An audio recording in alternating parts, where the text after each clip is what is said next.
அனைவருக்கும் வணக்கம். நான் உங்கள் குரு தங்கராஜன். AJS ஆத்மா ஜீவா சரீரா அப்பா ஜோதிட சூத்திரம் 64 விதிகள். இந்த 64 விதிகளை கொண்டு திருமண பொருத்தம் பார்க்க, ஜாதக பலன் பார்க்க அப்பா ஜோதிட சூத்திரம் உங்களுக்கு மிகவும் உறுதுணையாக இருக்கும். இந்த பெண்ணினுடைய ஜாதகத்துல ஓடிப்போய் ரகசிய காதல் திருமணம் அப்படி செய்துக்கிறாங்க. அப்ப ஓடிப்போய் கல்யாணம் பண்ணிக்கிறதுக்கு எந்த பாவ தொடர்பு வேணும் அப்படின்னு சொல்லி பார்த்தோம்னா 8ஆம் பாவ தொடர்பானது அங்கே தேவைப்படும். ஓடி போனோம்னா 8 வேணும். லக்னம் 8ஆம் பாவ அதிபதி சந்திரன், 8ஆம் பாவ அதிபதி 7ஆம் பாவமாகிய உபய லக்னத்திற்கு 7ஆம் பாவத்தில் சென்று அமர்ந்தார். அட்டமாதிபதியாகிய சந்திரன் 7ஆம் பாவமாகிய பாதகஸ்தானத்தில் அமர்ந்து ராகுசாரம் ஏறினார். எனவே ஜென்ம நட்சத்திர அதிபதி ராகு ஆகிறார். ஒரு ஜாதகத்துல ஜென்ம நட்சத்திர அதிபதியான கிரகத்திற்கு பாதகஸ்தானத்தில் நின்ற கிரகம், பாதகாதிபதி கிரகம் தொடர்பில் இருந்தால் அவர்கள் பருவம் அடைந்தவுடன் காதல் வந்துவிடும், காதலன் வந்து விடுவான். லக்னத்திற்கு அட்டமாதிபதி சந்திரன், அவர் 7ஆம் பாவமாகிய பாதகஸ்தானத்தில் அமர்ந்து ஜென்ம நட்சத்திர அதிபதியாகிய ராகு திருவாதிரையில் அமர்ந்தார். அப்போ ராகு தான் ஜன்ம நட்சத்திர அதிபதி.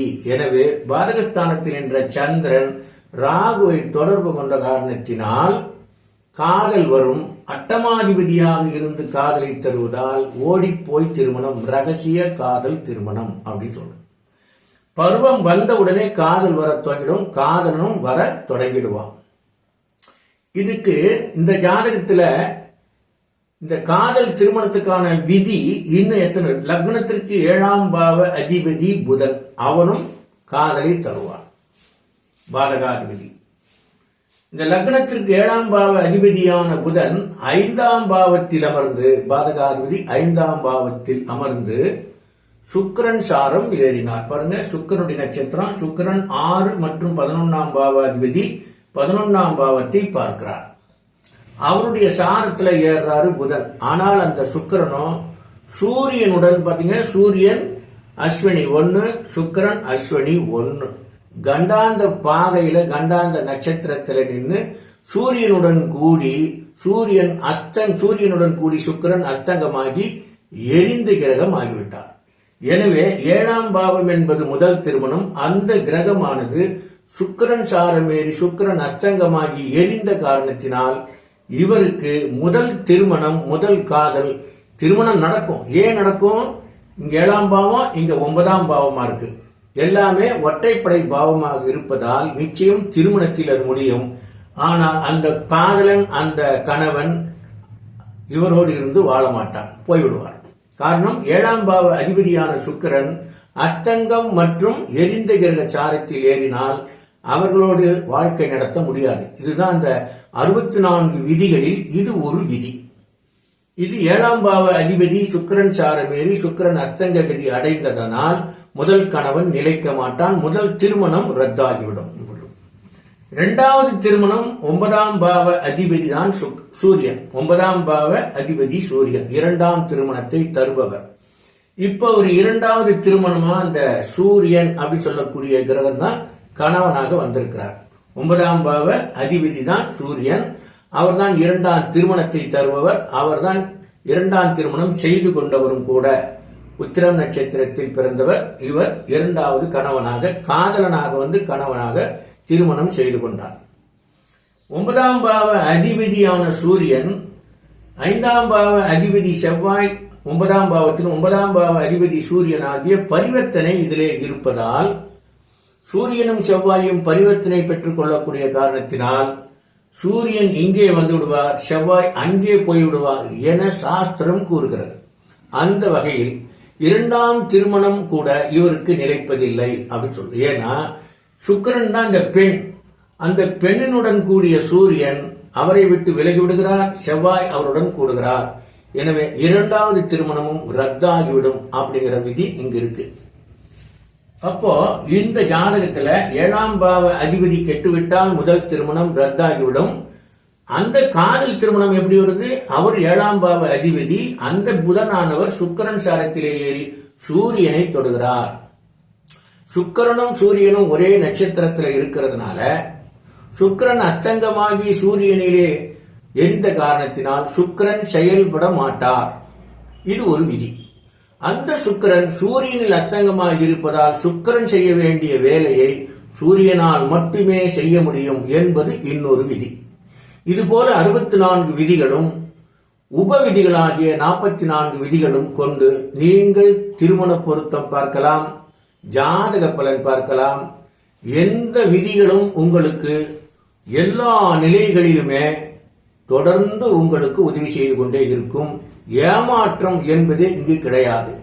இந்த 108 விதிகள் உங்களுக்கு ஜோதிடத்தினுடைய எல்லா பகுதிகளிலும் உங்களுக்கு உறுதுணையாகவே இருக்கும். சந்தேகத்தோடு பலன் செல்ல வேண்டிய அவசியமே இருக்காது.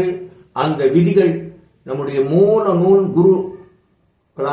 குருமார்களால் நமக்கு கொடுக்கப்பட்ட மூல விதிகளாகும் என்று உங்களுக்கு நான் தெரிவித்துக் கொள்ள விரும்புகிறேன். இப்ப 7ஆம் பாவாதிபதி 9ஆம் பாவாதிபதி இந்த நிலையில் அப்ப இரண்டாவது திருமணம் செய்து கொண்டார். அந்த இரண்டாவது திருமணத்திற்கான கிரகமும் பரிவர்த்தனையில் இருப்பதால் அதுவும் நிலைக்காது என்ற விதியில் இருக்கிறது. சரி, இப்ப இந்த சூரியன் பாத்தீங்கன்னா அஸ்வினி 1வது நட்சத்திரத்தில் பாதத்திலே முதல் டிகிரி, அதாவது கண்டாதி அப்படின்னு சொல்லக்கூடிய கண்டாதி நட்சத்திரத்திலே இருக்குமே, ஆனால் அந்த கிரகம் பலனை தராது. 5ஆம் பாவமாகிய குழந்தை பாக்கியத்தையும் அது தராது.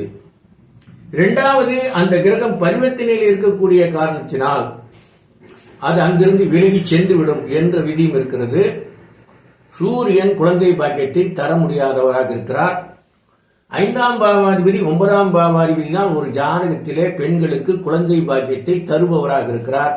அந்த 9ஆம் பாவாதிபதி தான் கண்டாதியில் இருப்பதால் குழந்தை பாக்கியத்தை அவரால் தர முடியாது என்று விதி பார்க்கிறோம்.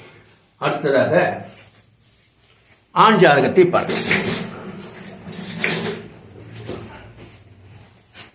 இதுல பாருங்க, பையன் சிம்ம லக்னம், சிம்ம ராசி. இவர் பாத்தீங்கன்னா உத்திரம் நட்சத்திரம், சூரியனுடைய நட்சத்திரத்திலே பிறந்தவர் அப்படின்னு பார்க்கணும். அப்ப சூரியன் எங்க இருக்காரு? லக்னத்துக்கு 6ஆம் பாவத்தில் போய் சூரியன் உட்கார்ந்தாரு.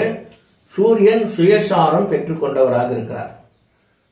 ஒரு கிரகம் சுயசாரம் பெற்றுக்கொண்டால் அதற்கு ஒரு விதி இருக்கிறது. அப்பா யோதர் சூத்திரத்தின் அடிப்படையிலே அவருக்கு வீடு கொடுத்தவரே அந்த கிரகமே அந்த சூரியனுக்கான பலனை தருபவராக இருப்பார் அப்படின்னு சொல்றார். அப்படியானால் இந்த சூரியனுக்கான பலனை தீர்மானிப்பவராக இந்த சனி பகவானே இருப்பார் அப்படின்னு பார்க்கிறோம். அப்ப சனி பகவான் என்ன பண்றாரு? 8இல் மறைந்தார். 8இல் மறைந்த அந்த சனி பகவான் புதன் சாரம் ஏறினார். சனி புதன் சாரம் ஏறினார். புதன் என்று சொல்லக்கூடியவர் கேது சாரத்திலே ஏறினார். கேது என்று சொல்லக்கூடிய கிரகம் பார்த்தீங்கன்னா ராகு சாரத்திலே ஏறிவிட்டார்.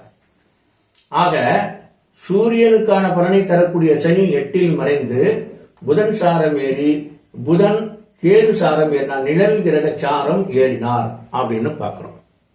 இப்ப இந்த ஜாதகத்திலே காதல் திருமணம்னா ராகு திசையில் குரு புத்தி. ராகு லக்னத்தில் இருக்கிறார், ராகு திசை வந்தது, அதிலே குரு புத்தி வந்தது. இந்த சிரலக்னத்திற்கு 9ஆம் பாவ அதிபதியாகிய செவ்வாய் பாக்யாதிபதி என்றும் பாதகாதிபதி என்றும் 2 பதவிகளை உடையவராக இருக்கிறார்.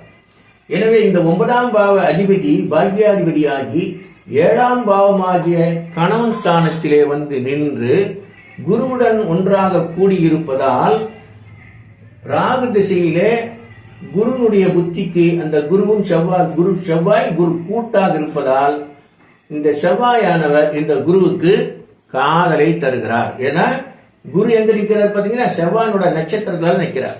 பாதகாதிபதியினுடைய சாரம் ஏறி பாதகாதிபதியுடன் கூடி சுயசாரம் பெற்றுக்கொண்டார் அப்படின்னு வருது. அப்போ இந்த செவ்வாய்க்கும் கூட வீடு கொடுத்தவர் சனியாக இருப்பார். அவரும் இந்த சூரியனுக்கு செய்வது போலவே இந்த செவ்வாய் குருவுக்கும் கூட சனியே தனது பலனை தீர்மானிப்பவராக இருப்பார் அப்படின்னு பார்க்கிறோம். அப்போ ராகு திசையில் குரு புத்தியில் இவர் காதல் திருமணம் செய்து கொண்டார் அப்படின்னு பார்க்கிறோம். இந்த ஜாதகத்தில லக்னத்திற்கு 2ஆம் பாவ அதிபதி ஆகிய புதன் எங்க நிற்கிறார் பாத்தீங்கன்னா, கேது சாரம் 7ஆம் பாவத்தை தொடர்பு கொண்டார். ஆனால் இந்த 7ஆம் பாவத்திலே நின்ற கேது பகவான் ராகு சாரம் ஏறினார். ராகு அப்படின்னு இந்த கேதுங்கிறவர் பாத்தீங்கன்னா எங்க நிற்கிறார் பாருங்க, சுவாதி சத்திர, அதாவது திருவாதிரை சுவாதி சதயம். அப்ப சதயத்துல இந்த கேது நிற்கிறார். அப்போ கேது என்ற கிரகம் ராகு சாரத்திலே நின்று விட்டால், நிழல் கிரகமானது நிழல் கிரக சாரத்திலே அங்கே நின்று விட்டால், இந்த 8ஆம் பாவத்திலே இருக்கக்கூடிய இந்த கிரகமானது என்ன செய்யும் அப்படின்னு பார்த்தீங்கன்னா, ஆண்மை தன்மையை குறைத்துவிடும். ஏன்னா இந்த கேது இருக்காரு இல்லையா, அவரு 7ஆம் பாவத்துல உணர்ச்சி ஸ்தானத்துல நிக்கிறாரு. அவர் நிற்கக்கூடிய நட்சத்திரமோ சதயம் நட்சத்திரம். சதயம் நட்சத்திரம் என்பது அலி நட்சத்திரமாக கருதப்படுகிறது. எனவே அங்கே ஆண்மை தன்மை குறைவாக இருக்கும் அப்படின்னு பார்க்கிறோம்.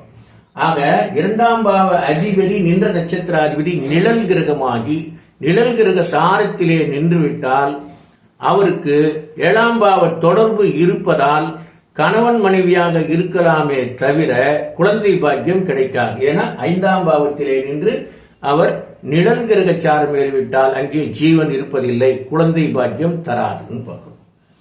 5ஆம் பாவ அதிபதின்னு சொல்லக்கூடிய குரு பகவான் 9ஆம் பாவ அதிபதியாகிய செவ்வாயுடன் கூடி ஒரே நட்சத்திர சாரம் ஏறி இருப்பதால் இந்த குருவுக்கும் செவ்வாய்க்குமான பலனை தீர்மானிப்பவராக இந்த சனி பகவான் இருப்பதால் அவர் 8இல் மறைந்தார்.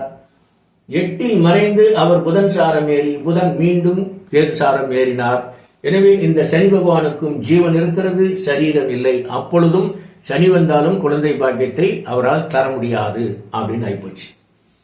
இந்த ஜாதகத்துல என்னென்ன ஒரு மிஸ்டேக் அப்படின்னு சொல்லி பார்த்தோம்னாக்கா, 7ஆம் பாவ அதிபதி 8இல், 8ஆம் பாவ அதிபதி 7இல். ஆக இந்த குரு பகவான் அட்டமாதிபதி. எனவே ராகு திசை குரு புத்தியில் அட்டமாதிபதியுடன் பாதகாதிபதி கூடியிருப்பதால் 8குடையவனுடன் பாதகாதிபதி கூடி 7இல் இருப்பதால் ஓடி போய் திருமணம், காதல் திருமணம் செய்துட்டாங்க அப்படிங்கிறது இதுல. இது போல ஒவ்வொரு ஜாதகத்திலும் காதல் திருமணம் எப்படி வருகிறது, கலப்பு திருமணம் எப்படி வருகிறது. இப்போ இந்த கிரகம் ராகுவுடன் கேதுவுடன் தொடர்பு கொள்ளும் பொழுது காதல் திருமணம் கலப்பு திருமணமாக மாறுகிறது. அட்டமாதிபதியுடன் தொடர்பு கொள்ளும் போது ஓடிப்போய் திருமணமாக மாறுகிறது. குழந்தை பாக்கியம் இல்லாமல் போவதற்கான காரணத்தை நாம் கண்டுபிடித்து மிக துல்லியமாக சொல்லலாம். பொருத்தம் பார்க்கும்போது கவனிக்கப்பட வேண்டிய 64 விதிகளும் பிளஸ் 44 விதிகளும், நீங்கள் 108 விதிகளை கவனமாக நீங்கள் தெரிந்து கொண்டால் எல்லா கேள்விகளுக்கும் உங்களால் மிக துல்லியமான பதிலை தவறாமல் தர முடியும் என்பது அப்பா ஜோதிட சூத்திரம் உங்களுக்கு உறுதியளிக்கிறது. தொடர்ந்து நீங்கள் என்னோடு பயணிங்கள், நானும் உங்களோட தொடர்ந்து பயணிக்கிறேன். அப்பா ஜோதிட சூத்திரத்தினுடைய 64 விதிகள் பிளஸ் 44 108 விதிகளை தெரிந்து கொள்ள 944 28 94 699 என்ற எண்ணிலே நீங்கள் ஆன்லைன் வகுப்பு நடக்கிறது. தொடர்பு கொண்டு அப்பா ஜோதிட சூத்திரத்தை நீங்கள் தெரிந்து கொண்டு திருமண பொருத்தம் பார்த்து மக்கள் சேவை செய்ய வேண்டும் என நான் வேண்டி விரும்பி கேட்டுக்கொள்கிறேன். மீண்டும் சந்திப்போம். நன்றி, வணக்கம்.